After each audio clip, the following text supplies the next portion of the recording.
itu kalau tiap malam lomba, dikisahkan oleh Imam An-Nawawi dalam kitabnya Tibyan, itu lomba dengan Abdurrahman bin Auf, Tamim Ad-Dari, itu tiap malam paling minimal sekali khatam Al-Quran dalam tahajudnya. Tapi dahsyatnya, besoknya sekiannya itu selalu datang 60, kalau kita sekarang 60 kontainer datang, isinya emas, perak, berlian, macam-macam. Ya, kebayanglah kalau ke PTM datang 60 kontainer isinya emas, perak. Makanya nggak ada yang dikasih lagi sekarang. Nah, lihat sini, sudah? Saya mulai ya. Nah, ini saya harus selesaikan ini. Kita sepakat dulu sampai jam berapa kita? 11. Oh enggak, kalau Anda mau sampai jam 11 silakan saja. Saya setengah 10 selesai lah. Karena ini pembuka ya, pembuka. Ke depan kita akan lebih kompleks karena saya pengen ini dicoba sampai sepekan. Nanti akan melahirkan perubahan. Karena ke depan kita akan bicara tentang riba, tentang macam-macam ya. Itu perlu lebih fokus lagi. Ini yang dasar untuk sepekan dulu. Siap ini ya? Yuk kita mulai. 1. Rizki lewat ikhtiar atau usaha. Saya boleh teman-teman sekalian buka ini ya? Ini udah? Ya. Udah. 1 yang lewat usaha itu ikhtiar. Ya, buka Quran surah 39, Quran surah 53 ayat 39. An-Najm ayat 39. Wa allaysa lil insani illa ma sa'a. Wa allaysa lil insani illa ma sa'a. Wa allaysa lil insani, bahkan setiap manusia itu, awas, illa ma sa'a, akan mendapatkan rizki, akan mendapatkan hasil dari apa yang telah ia usahakan dengan sungguh-sungguh. Jadi kalau Anda ingin mendapatkan apapun, mau dapat pahala, dapat rizki, dapat ini, dapat itu, maka semua bergantung yang pertama pada tingkat kesungguhan usaha Anda. Usaha yang serius, yang sungguh-sungguh disebut dengan sa'a, yas'a, sa'yan. Sa'a, yas'a, sa'yan.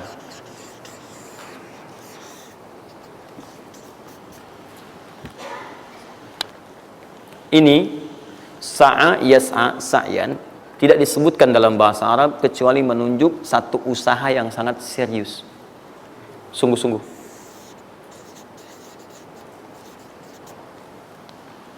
Rizki yang pertama ini sifatnya kata Al-Quran, langsung Allah yang menyampaikan. Kalau Anda mau mendapatkan rizki itu, baik yang sifatnya materi, uang, rumah, mobil, pakaian, makanan dan sebagainya, maka Anda mesti serius usaha. Usaha yang serius. Saya belum bicara bagaimana cara usahanya, tapi Quran ingin membangun komitmen dulu. Anda mau usaha enggak? Anda usaha, saya kasih kata Allah. Jadi kalau Anda enggak usaha, enggak akan turun rezeki. Ya, enggak ada rezeki turun dengan cuman diam aja, enggak ada. Anda mesti usaha. Saat saya berada di Mesir, ada 2 mahasiswa itu saling, mereka paham Quran. Mereka diskusi ingin membuktikan kebenaran Quran. Yang satu cara berpikirnya benar, yang satu keliru.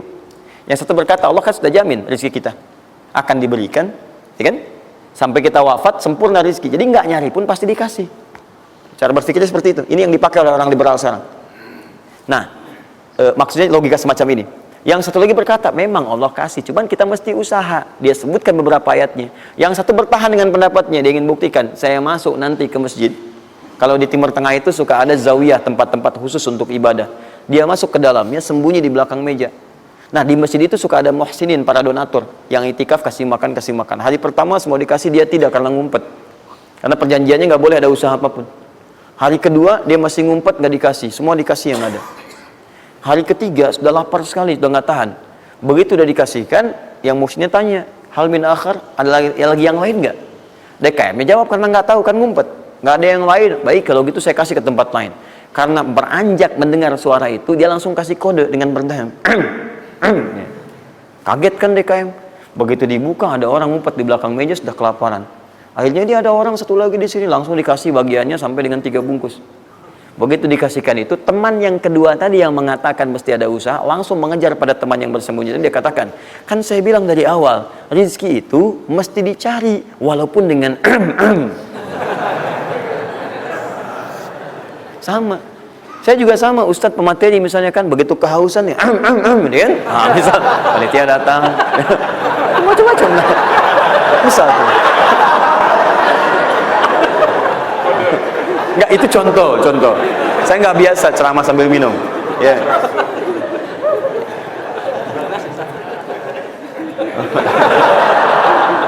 Jelas ya? Nah, jadi prinsip yang pertama, kita harus punya komitmen yang kuat dengan Allah. Kata Allah, kerja ya kerja. Kata Allah, usaha ya usaha, jangan diam.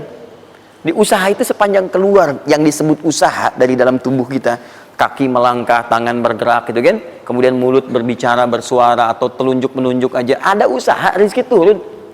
Apa butuh pembuktian lagi? Tuh lihat di beberapa belokan-belokan tuh, cuman orang begini aja, prit, 1.000, makasih Pak, 2.000, makasih bos, ya kan? 5.000, paman. Om. Jelas ya? Paham ya? Nah, ini yang pertama, usaha yang serius. Nah, ini langsung dicontohkan oleh Allah. Bahkan kalau Anda serius, nah perhatikan, ini jejaknya langsung ditemukan dan diabadikan dalam Al-Quran. Ada beberapa tahapan yang mesti kita tahu. 1, 2, 3. Perhatikan cara keseriusan yang digambarkan dalam Al-Quran. Teman-teman, kalau saya sebutkan sa'ah dalam Al-Quran, mungkin agak banyak kita mencarinya, butuh energi. Tapi kalau saya ilustrasikan begini, antum insya Allah akan lebih cepat menemukan. Kalau kita haji atau umrah, kemudian ada ritual setelah tawaf, namanya apa? Sa'i. Apa itu sa'i? Tuh kan, lari-lari kecil. Kalau lari-lari besar, maraton. Kan sudah saya tuliskan di atas. Sa'i itu kan dari sini tulisannya. Ya. Dari mana sa'i itu? Safa ke Marwah.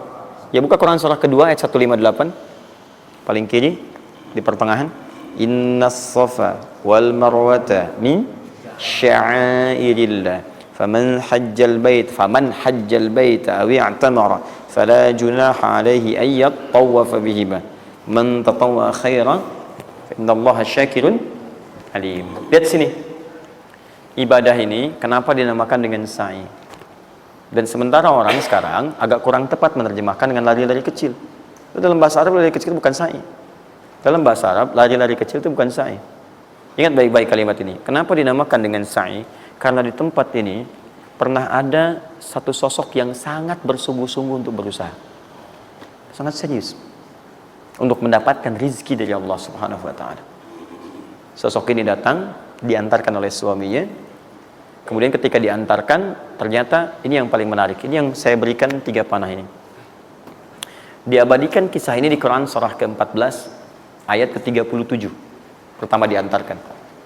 Ya, begitu tiba suami, istrinya dengan anak yang baru lahir, tiba-tiba langsung bermohon kepada Allah. Perhatikan, bukankah Allah pemilik rezeki? Masih ingat tadi teori di awal? Pusat rezeki ada di mana? Baik. Nah, ini teman-teman sekalian, kaidah yang pertama. Kalau antum ingin berikhtiar berusaha, maka hal yang pertama dilakukan adalah mendekat dulu kepada pemiliknya. Mohon minta kemudahan, minta petunjuk, minta kenyamanan, minta keberkahan. Itulah sebabnya sebelum kita berangkat, kita sholat dulu. Sholat subuh, sholat fajar, menghadap, usahakan. Makanya Nabi setelah selesai sholat, selalu minta kepada Allah diberikan petunjuk mendapatkan rezeki. Ya, yang di Ibnu Majah nomor hadis 925 itu, Allahumma inni as'aluka ilman nafi'a wa rizqan thayyiba wa amalan mutaqabbala. Minta. Kalau dalam bahasa kita, ya Allah berikan saya hal yang bermanfaat, ilmu bermanfaat dan rezeki terbaik di hari ini. Minta.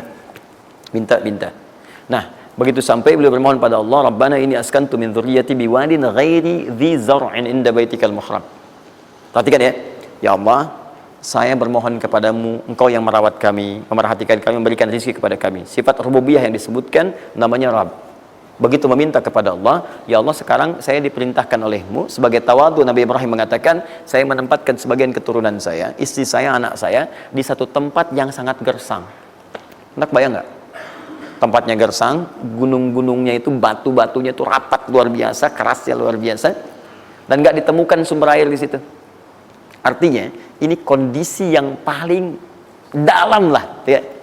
Kondisi yang paling sulit didapatkan. Jadi selevel tumbuhan pun nggak ada. Jadi saya mau katakan begini, lihat ya, Anda pergi ke satu tempat, Anda berusaha tuh masih ada, Google-nya ada, bangunannya ada, kendaraan ada, modal ada, tinggal kelihatan semuanya jadi aktiva semua tuh, tinggal kita olah aja. Ada orang yang pernah mendatangi tempat yang semuanya nggak ada bahan-bahannya. Bayang ya, kosong. Tuh, saya pernah satu kali waktu ada krisis itu beberapa ke belakang, itu semua showroom macam-macam itu pada jatuh. Dan saya diundang ke Hyundai untuk ngasih motivasi, ngasih training. Pertama kali saya dibawa itu, teman-teman sekalian, saya dibawa ke showroom mereka, selapangan tuh, isinya mobil semua. Mobil, apa perkataan pertamanya? Kata manajernya, Ustaz, itu biasanya kami kosong nih. Sekarang banyak seperti ini katanya. Mohon nanti diberikan gambaran seperti apa kami mesti semangat macam-macam. Saya bilang, Pak, Bapak itu luar biasa ya. Tahu nggak Pak, orang yang pertama kali menemukan mobil, jangankan mobil begininya, bahannya aja susah nyarinya. Masuk kemudian ke showroom aja nggak ada, di belakang rumahnya cuma otak-atik cari bahan macam-macam, jadi yang sederhana.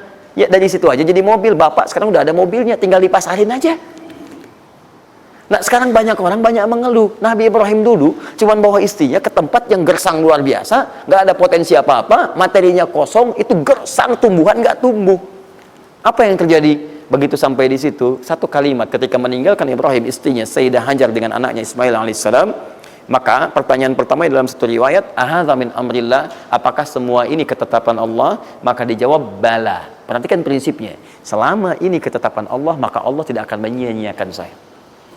Dan rizki telah Allah tetapkan kepada kita, maka Allah tidak akan pernah menyia-nyiakan kita. Paham ya? Jadi kalau Anda ditempatkan di kondisi apapun, bahkan mulai belum bekerja, baru lulus kuliah, bahkan mulai baru membuat satu bisnis misalnya, atau macam-macam halnya, ingat, ada yang lebih buruk kondisinya daripada Anda, yang semua bahannya bahkan belum didapatkan. Dan dia yakin dengan Allah. Sepanjang Anda punya Allah, maka semua akan mudah bagi Anda. Ini prinsip yang pertama. Jelas ya? Nah, kalau sudah paham sampai sini, belum berhenti karena ada komitmen untuk usaha. Apa usahanya? Maka Ismail menangis satu saat, dan Allah tetapkan asinya nggak keluar dari ibunya. Begitu tidak keluar, nah anak ini kan pasti bergejolak. Tangan bergerak, kaki bergerak, disimpan di bawah. Saat bergerak itu kakinya menghunjam ke tanah, tangan bergerak, nggak keluar apapun. Ibunya ini yang menempuh usaha yang sangat serius untuk mencari. Dia tahu kalau cuma diam nggak akan datang. Maka ibunya menerapkan satu ketentuan pertama yang nanti diabadikan dalam Al-Quran, yaitu teori rezeki dengan ikhtiar, mencari cara yang serius. Nah, cuma apa yang akan kita keluarkan saat ini terlepas dari usaha apapun yang Anda kerjakan saat ini. Tapi teori dasarnya adalah ketika Anda menempuh usaha yang serius ini, ada beberapa tahapan yang mesti Anda lalui. Persoalannya, waktu saya sudah habis 9:30. Nah, saya mau minta sedikit aja, boleh nggak saya tambah 5-10 menit? Alhamdulillah. Nah, satu, saya agak cepat ya, saya agak cepat. Satu.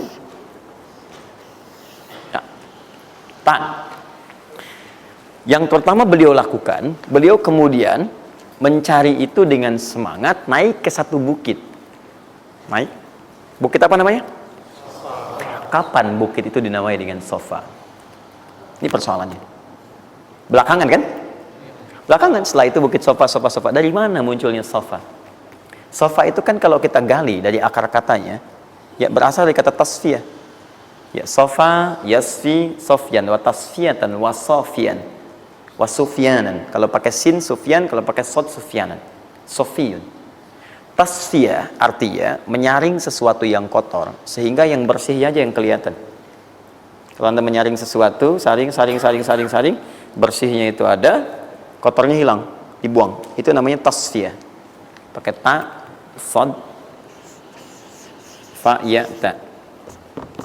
Ini hasilnya disebut dengan sofa. Orangnya disebut dengan Sofi atau Sufi, perempuannya disebut dengan Sofia. Jadi kalau ada yang namanya misalnya Sufi atau Sofia, ini orang yang mampu menyaring segala yang kotor dalam dirinya sehingga yang keluarnya yang baik-baik aja. Kalau bicara ada yang provokasi, mau ngucapan yang kotor dia tahan, keluarnya yang baik. Mau melihat ada yang kotor dia palingkan, lihatnya yang baik. Itu Sofia. Perempuannya, laki-lakinya Sofi, ya, atau Sufi. Baik. Nah, Sofa, kenapa disebut dengan Sofa bukitnya? Karena pada saat itu, walaupun tidak ada modal, situasinya sulit, beliau bisa menyaring keadaan dirinya, sehingga menghilangkan yang kotor-kotor dalam benaknya, dan yang ada cuma prasangka baik kepada Allah Subhanahu wa Ta'ala. Maksudnya Pak, kalau Anda ingin memulai usaha, sehebat apapun, walaupun gak ada modal, gak ada apapun, hal pertama modal terbaik yang Anda mesti lakukan adalah berprasangka baiklah kepada Allah Subhanahu wa Ta'ala. Sofa. Positive thinking kepada Allah. Allah sudah janjikan kepada saya, maka saya akan memenuhi apa yang Allah perintahkan, dan akhirnya Allah memberikan apa yang dijanjikan. Betul ya? Kalau Anda memulai dengan perasaan yang baik, yang positif, nanti Allah akan angkat Anda berada di puncak seperti Sayyidah Hajar naik ke atas bukit itu. Jelas ya? Dan perasaan Anda pun akan enak. Tapi kalau belum apa-apa Anda sudah negative thinking kepada Allah, maka mohon maaf, jangankan rizkinya, maka usaha Anda pun tidak akan maksimal, effortnya akan sangat kurang. Anda baru mau ke kantor, terus tiba-tiba melihat mendung, ya, terus orang udah mulai macet, terus negatif muncul di situ, ya mendung, macet. Terus apakah dengan mengatakan ya mendung dan macet, kemudian macet itu akan terurai? Mendung itu akan sirna? Tidak. Sampai Anda bikin status pun nggak akan pernah kelar. Ceklik, hari ini Bekasi macet. Terus Anda ngapain? Jadi kalau Anda mau mengawali sesuatu, maka positive thinking kepada Allah. Bismillah.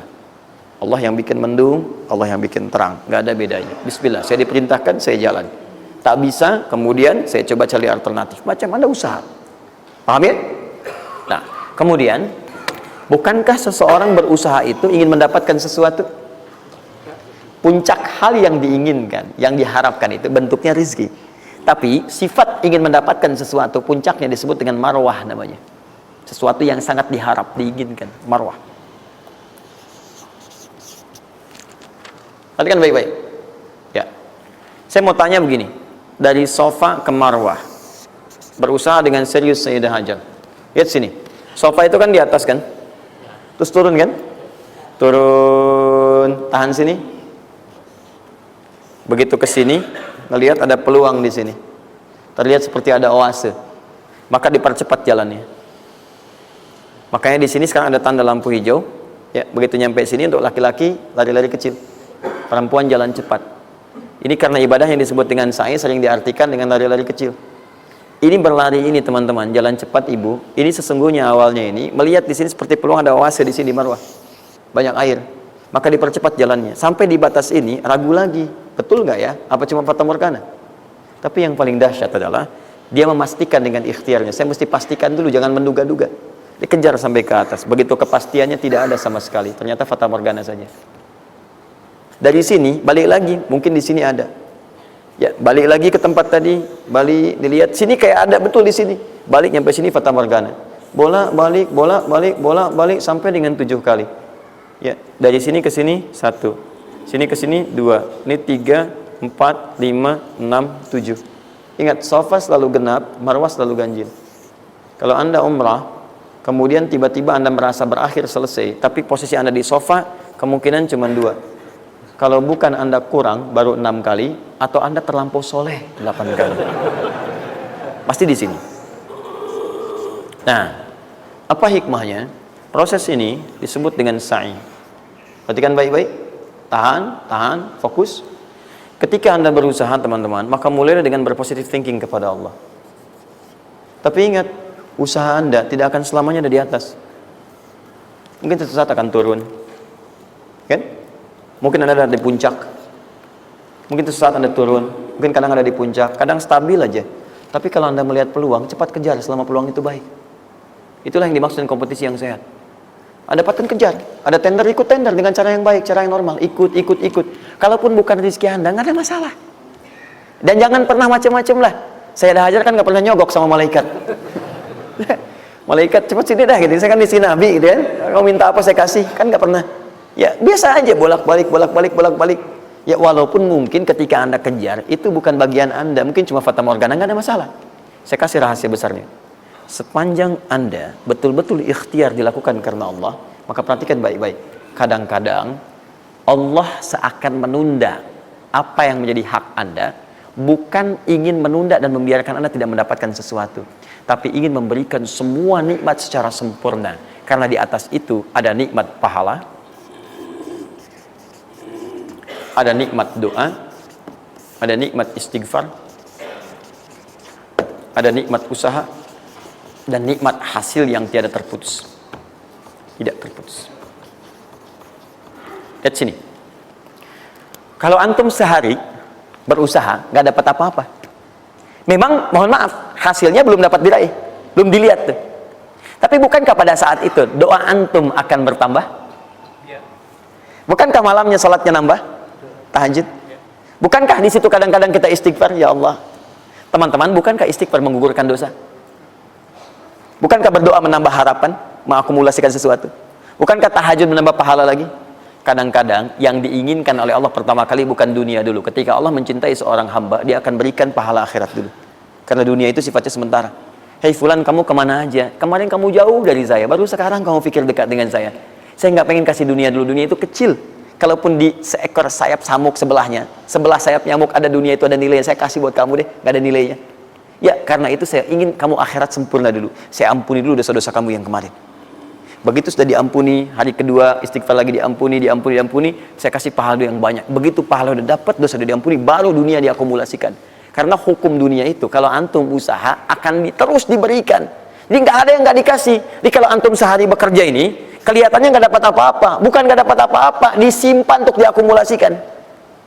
Nanti dosa antum tuh udah hilang, amalan udah banyak, antum dapat banyak. Kadang-kadang nggak sadar kalau saat dapat banyak itu sebetulnya itu hasil usaha antum sebelumnya. Itu teorinya begitu. Ya, jadi nggak ada yang nggak dapat apa-apa, semua akan dinilai. Sepanjang antum bergerak dikasih, dan antum buktinya hidup juga. Sampai ke hari itu kan masih hidup, bisa makan juga di hari itu, bisa beraktivitas juga, sehat juga dan sebagainya. Belum dapat apa. Makanya kata Nabi, yang hari itu ada makanan, dia orang kaya sebetulnya. Kalau besok masih ada lagi, kaya banget. Antum sampai sebulan masih ada cadangan. Ini kenapa kita mesti berkeluh kesah? Dan belum tentu hidup juga sampai besok. Yang antum mau ngumpulin apa? Nah, maka prinsip yang terbaik adalah ketika antum berikhtiar, ikhtiar usaha yang maksimal. Tapi jangan khawatir kalau antum kerja sehari nggak dapat, 2 hari belum ada usaha. Jangan khawatir teman-teman sekalian. Rumus yang mengatakan semua ketika badan bergerak maka rezeki dituliskan untuk keluar. Tapi kadang-kadang ada yang Allah inginkan lebih besar dari apa yang Anda harapkan. Apa yang Allah harapkan ikutkan ke situ, maka Anda akan mendapatkan akumulasi bagiannya. Itu yang dilakukan oleh Sayyidah Hajar. Begitu beliau kemudian naik ke Marwah, nggak dapat, naik ke Safa, nggak dapat. Apa pernah tertuliskan dalam riwayat sedikit aja Sayyidah Hajar mengeluh? Tunjukkan kepada saya kitab mana yang pernah menunjukkan riwayat ketika bolak-balik itu kemudian Sayyidah Hajar berkata, ya Allah, saya kan istri Nabi, saya kesini memenuhi perintahmu ya Allah, ini udah capek kenapa belum turun juga? Pernah nggak? Kedua, ketiga, keempat, kelima, sampai ke yang ketujuh. Begitu sampai di Marwah, baru kemudian diakumulasikanlah itu. Apa yang terjadi? Ibunya yang usaha bolak-balik. Airnya keluar dari mana? Anaknya, kakinya kemudian menghentak lagi. Tiba-tiba keluar air dari situ. Pertanyaan saya, ibu yang lebih tahu di belakang. Kan kalau anak itu sedang haus, pasti tangan kakinya bergerak kan? Kenapa saat pertama disimpan bergerak, airnya keluar? Sudah 7 kali bolak-balik, baru air keluar. Silakan lihat riwayatnya. Pada hentakan itu, ketika 7 kali ibunya bolak-balik, malaikat mengepakkan sayapnya. Itu yang menghantam air dan keluar air. Malaikat yang ditugaskan Allah memberikan rezeki namanya Mikail. Itu ada di Quran surah kedua ayat ke-98. Ya, man kana aduwwan lillahi wa malaikati wa rusuli wa jibril wa mikail. Mikail. Di antara tugas Mikail oleh Allah ditugaskan untuk memberikan rezeki. Yang paling menarik, perhatikan baik-baik. Begitu airnya keluar, ibunya sedang di Marwah, sedang berdoa nih. Makanya kalau sa'i di sofa ngadep ke kiblat berdoa dulu, ke Marwah ngadep ke kiblat berdoa dulu. Begitu sedang berdoa nyampe ke Marwah yang ke-7, anaknya lebih kencang menangisnya. Ibunya mendengar suara nggak biasa, dikejar ke sini. Begitu kejar ada air. Apa kata ibunya? Lihat kalimatnya.